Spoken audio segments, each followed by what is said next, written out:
Through the National HIV/AIDS Secretariat, free HIV screenings were carried out on 1st December, World AIDS Day, as members of the community took the opportunity to have their HIV test. World AIDS Day was commemorated in the belief that everyone, everywhere, must have equal access to HIV prevention, testing, treatment, and care. Persons who attended the free screenings were presented with information packs and swag bags. SK Newsline spoke with Lucine Pemberton about the special day. It is World AIDS Day, and we are raising awareness, and we are sending out that warning that HIV is still with us. We are giving persons a chance today to know their status. It is important because the test is free and the treatment is free. No longer people have to progress to AIDS where they can die. The treatment helps you live a longer, more productive and a healthier life, wherein you can reach to a near to normal lifespan. So of course, it's exciting, it's interesting, it is refreshing to know that one can know their status today and predict their future where HIV and AIDS is concerned. So this month, wear red every Friday. By wearing red, you are saying that you are in the fight against HIV and AIDS. By wearing red, you are saying that you are in solidarity with those who are infected and affected by HIV. By wearing red, you are saying, I am willing to fight stigma and discrimination. So, the answer lies in your hands. According to the Ministry of Health, the HIV/AIDS program on St. Kitts and Nevis focuses on prevention, care, support, and treatment, advocacy and legislative reform, generating data for strategic use, and overall program management and coordination. Glenn Batt reporting for SK Newsline. Prime Minister Dr. Terence Drew joined an assembly of esteemed leaders who converged on December 1st to ignite radical discussions shaping the world's climate narrative at the 28th United Nations Climate Change Conference of the Parties, COP28, Business and Philanthropy Climate Forum, held under the theme Ambitious Moonshots for a Sustainable Future. Accompanied by his colleagues, Foreign Affairs Minister Dr. Denzel Douglas, Minister of Public Infrastructure Conris Maynard, and Minister of Environment Dr. Joel Clark, Prime Minister Drew affirmed the imperative for resolute global action, underscoring the criticality of the equitable climate solutions. Embracing the United Arab Emirates' groundbreaking approach, the forum harnessed multi-stakeholder engagement to advance the COP28 Presidential Action Agenda, promoting net zero initiatives and nature-positive goals. Distinguished figures from diverse sectors, including business, philanthropy, and global governance, convened to explore the transformative potential of moonshot endeavors in precipitating revolutionary climate strides. These discussions, guided by a COP28 action agenda, emphasized expediting energy transition, revamping climate finance, prioritizing nature-centric actions, and championing inclusivity. COP28 Business and Philanthropy Climate Forum defied convention, challenging global perspectives to expedite revolutionary climate innovations. The collective effort is a testament to the unwavering commitment toward a sustainable future, epitomizing the urgency and wisdom in pursuing daring endeavors for planetary well-being. I'm Andre Huey for SKN Newsline.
It's beautiful.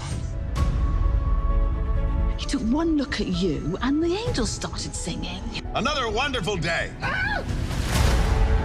What would you say about staying here for a few months or like a year, just so that we can be together again and just live and love and laugh and have fun and breathe?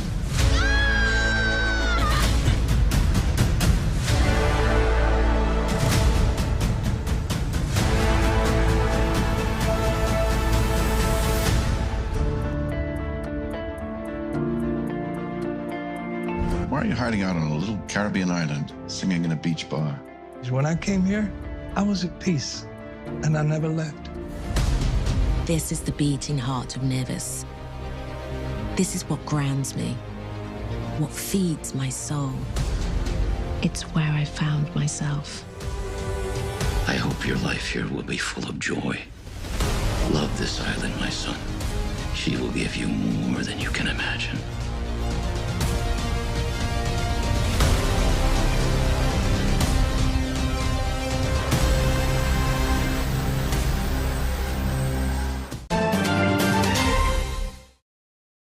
Each year since 1988, World AIDS Day is commemorated on 1st December to bring awareness, information, and issues of persons living with the human immunodeficiency virus, HIV, to light. Messages surrounding this day often point to the collective responsibility, determination, and solidarity we share in the fight against HIV/AIDS. Today, with the advances made in the treatment of HIV/AIDS, along with education that leads to preventative behavioral change, it is possible to substantially reduce the impact of HIV/AIDS. Prime Minister Dr. Terence Drew, in his capacity as St. Kitts and Nevis' Minister of Health, expressed optimism in his World AIDS Day address. The way forward, the National HIV/AIDS Program will endeavor, 1, to gain traction and wider reach with its safe sex messaging using all media platforms. 2, to increase screening and testing of those who are most at risk for HIV, including our adolescents, youths, and other vulnerable target groups. 3, to implement PrEP and HIV self-testing in early 24. 4, to link all persons diagnosed with HIV to adequate care and treatment. 5, to utilize evidence-based strategies to ensure PL-HIVs are retained in care. Persons living with HIV who maintain care can attain viral suppression and achieve undetectable viral loads. PL-HIVs with undetectable viral loads can live long and healthy lives, and they are unlikely to transmit HIV to their HIV-negative partners. The overall goal and mission of our National HIV/AIDS Program is to prevent new HIV infections and to ensure that all PL-HIVs can access the continuum of care they need and ultimately achieve viral suppression. Meanwhile, Nevis' Minister of Health, Janelle Nisbet, in her World AIDS Day address stated, quote, "Communities are not just recipients of services, they are active agents of change. They possess unique insights, local knowledge, and a deep understanding of the cultural dynamics that influence the spread of HIV/AIDS. It is within communities that stigma is challenged, misconceptions are dispelled, and support systems are established. Communities such as church, youth, and sports groups can create spaces for open dialogue, offering comprehensive sex education and promoting safe behaviors to ensure the younger generation is well informed and equipped to protect themselves." End quote. The 1st December World AIDS Day was celebrated on the theme, "Let Communities Lead." Glenn Bart reporting for SK Newsline. 10 contestants have been confirmed for the 41st edition of the Hainsmith Miss Caribbean Talented Teen Pageant, slated for December 30th at 8 p.m. at the St. Kitts Marriott Resort Ballroom. The organizers disclosed that there has been an oversubscription of countries wanting to participate in the prestigious pageant, but they had to choose the best 10 entries. For the first time in the over 4 decades history of the pageant, a contestant from Haiti will be participating, 18-year-old Begina Gilberte Jean-Baptiste. Also, after 36 years, there is a contestant from Guadeloupe, 16-year-old Ambre Chevalier, while the British Virgin Islands will have a representative for the first time in several years. The 10 contestants in the 2023 Haynes Smith Miss Caribbean Talented Teen Pageant are Miss Haiti, Begina Gilberte Jean-Baptiste, Miss Guadeloupe, Amber Chevalier, Miss BVI, Toraya Price, Miss Anguilla, Amelia Olivache, Miss Antigua and Barbuda, Ajane Blanc, Miss Barbados, Shante Elaine Clark, Miss Dutch St. Martin, Shiloh Williams, Miss French St. Martin, Dorania Pascal, Miss Guyana, Akila Fredericks, and Miss St. Kitts, Takaila Hart Johnson. Tickets for the show are available online at events.jad.cash. Cost is $80 EC from now until the 25th of December, $100 EC from the 25th until the day of the show. The show is expected to end at 11:45 p.m. after its 8 p.m. start.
It's beautiful. He took one look at you and the angels started singing. Another wonderful day. What would you say about staying here for a few months or like a year, just so that we can be together again and just live and love and laugh and have fun and breathe?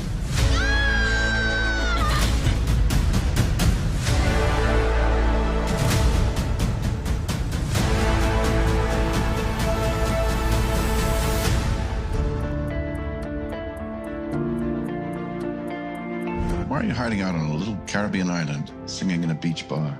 When I came here, I was at peace, and I never left. This is the beating heart of Nevis. This is what grounds me, what feeds my soul. It's where I found myself. I hope your life here will be full of joy. Love this island, my son. She will give you more than you can imagine.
The Guyana and North America Trade Association, GNATA, which is located in New York, is set to launch a virtual panel series aimed at exploring and capitalizing on economic opportunities in Guyana. The inaugural panel discussion scheduled for December 6, 2023 is an innovative series of online panel meetings which was crafted to stimulate dialogue and collaboration among businesses in the United States, Canada, and Guyana, facilitating cross-border connections.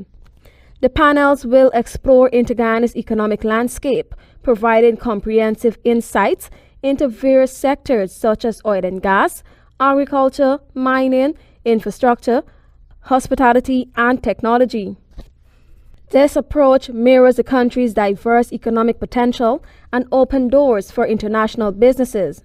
The first panel discussion is open to businesses in the United States and Canada, offering a platform for discussion and potential growth. GNATA said it is dedicated to building connections that go beyond business transactions and aim at creating opportunities for success and progress.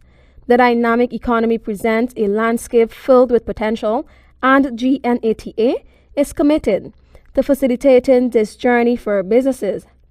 Businesses interested in exploring commercial opportunities in Guyana are encouraged to participate in the panel series. Notably, Guyana's real GDP has seen a 63.4% increase in 2022, a development highlighted by the World Bank, signifying its emergence as a key player in the global market. Tiana Ko reporting for the HGP Night 3 News. COP28 has officially begun with a symbolic ceremonial opening that saw COP27's president, Sameh Shoukry of Egypt, passing on the presidency to Dubai's Dr. Sultan Al Jaber. And soon after, it was down to business. For the first time in COP history, a decision was made on day one. Leaders took the first step in finalizing the much-anticipated Loss and Damage Fund to help vulnerable countries like Jamaica recover from climate-related disasters. Hearing no objections, it is so decided.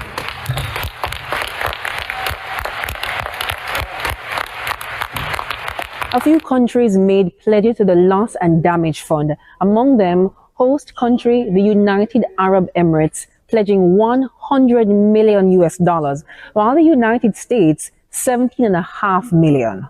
There's an active debate on which facility will host the fund, the World Bank or the United Nations, and how vulnerable regions like the Caribbean will access that money. Well, I spoke with Executive Director of the Caribbean Community Climate Change Center, Dr. Colin Young.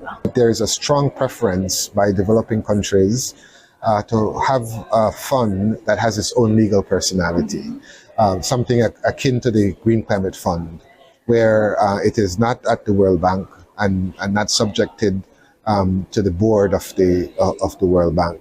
So ultimately what countries want is a fund that can provide financing to countries quickly and at scale to deal with and recover from disasters.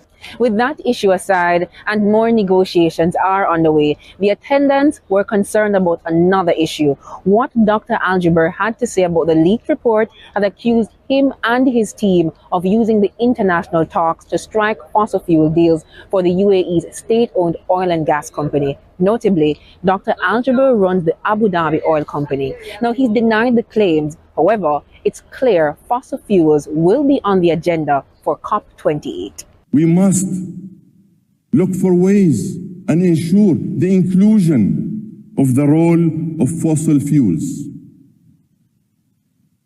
I know there are strong views about the idea of including language on fossil fuels and renewables in the negotiated text. We collectively have the power to do something unprecedented. If we do not signal the terminal decline of the fossil fuel era as we know it, we welcome our own terminal decline. And we choose to pay with people's lives. If this transition isn't just, we won't transition at all. But are developing countries fighting a losing battle, or will COP28 deliver more during this critical time? Well, between November 30 and December 12, countries will decide on the way forward as global temperature continues to rise.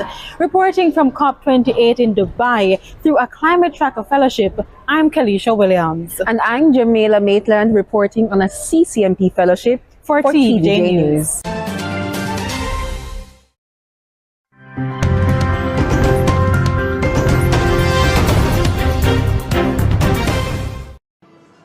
During a speech at COP28 in Dubai, Kenya's president issued a warning about a disastrous turn of events in Eastern Africa. President William Ruto highlighted the rapid shift from the most severe drought in the region in over 40 years to catastrophic flooding, resulting in over 200 fatalities and the displacement of tens of thousands in Kenya, Somalia, and Ethiopia.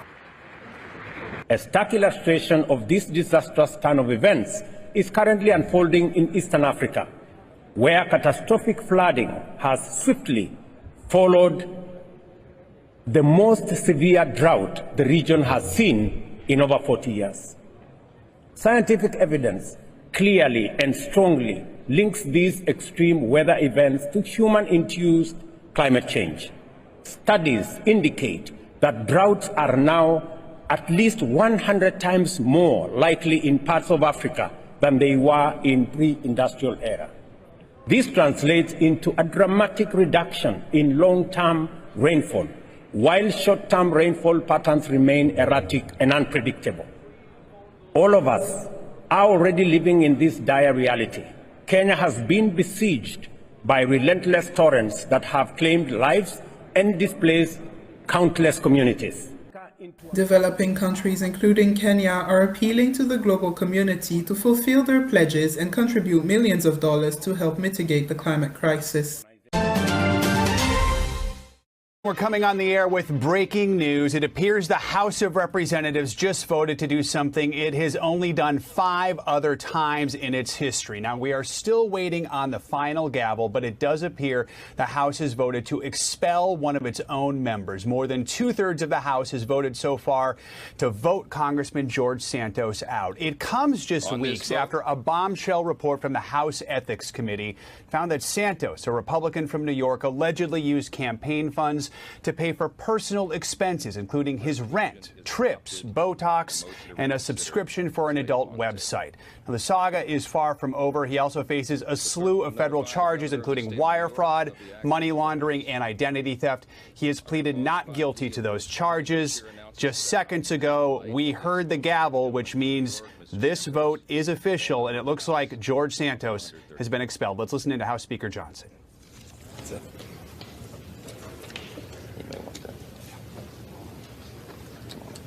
Garrett Hake live on Capitol Hill.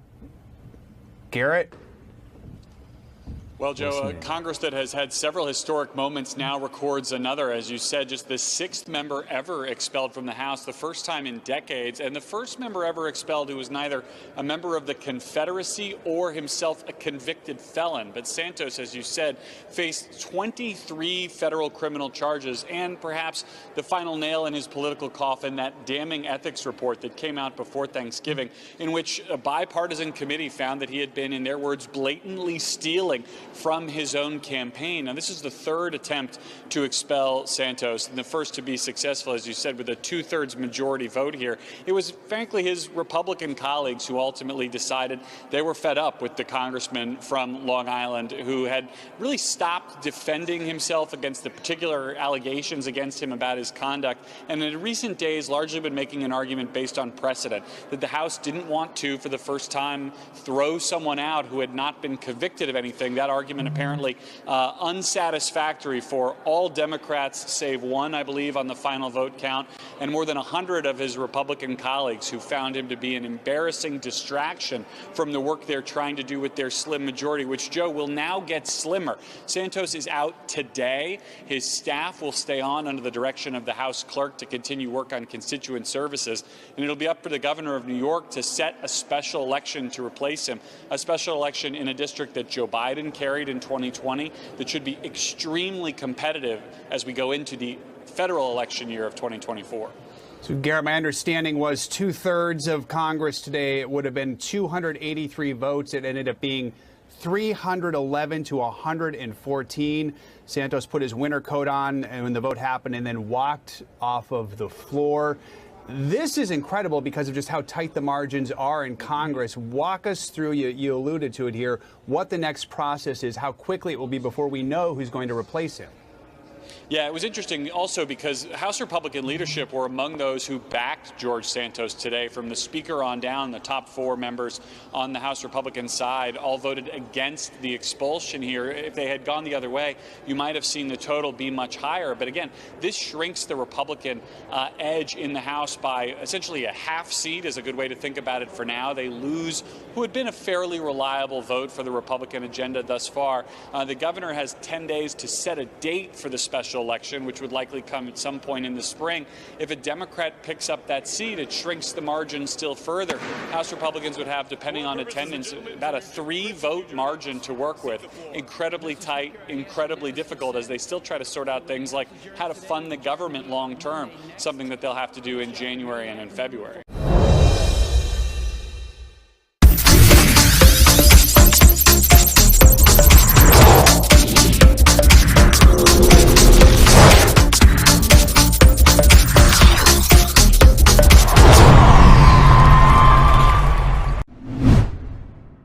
Uganda has been confirmed as the final qualifier after beating Rwanda by 9 wickets to ensure a top 2 finish and book their place in the ICC Men's T20 World Cup 2024 in the USA and West Indies. This will be their first appearance in a senior ICC World Cup and join Namibia from the Africa qualifier in the tournament, which will feature 20 teams for the first time.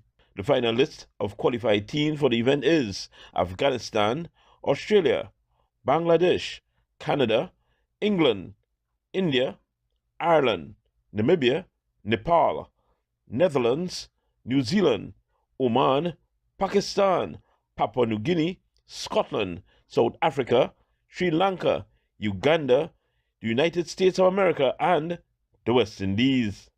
Before today's historic win, Uganda had clinched victories from 4 of their 5 fixtures, beating Tanzania, Zimbabwe, Nigeria, and Kenya, only losing against co-qualifiers Namibia, who remain unbeaten in the tournament so far. The ICC Men's T20 World Cup will be hosted by the West Indies and the USA and is scheduled to begin on June 4th, 2024. Wayne Cunningham, TG Sport.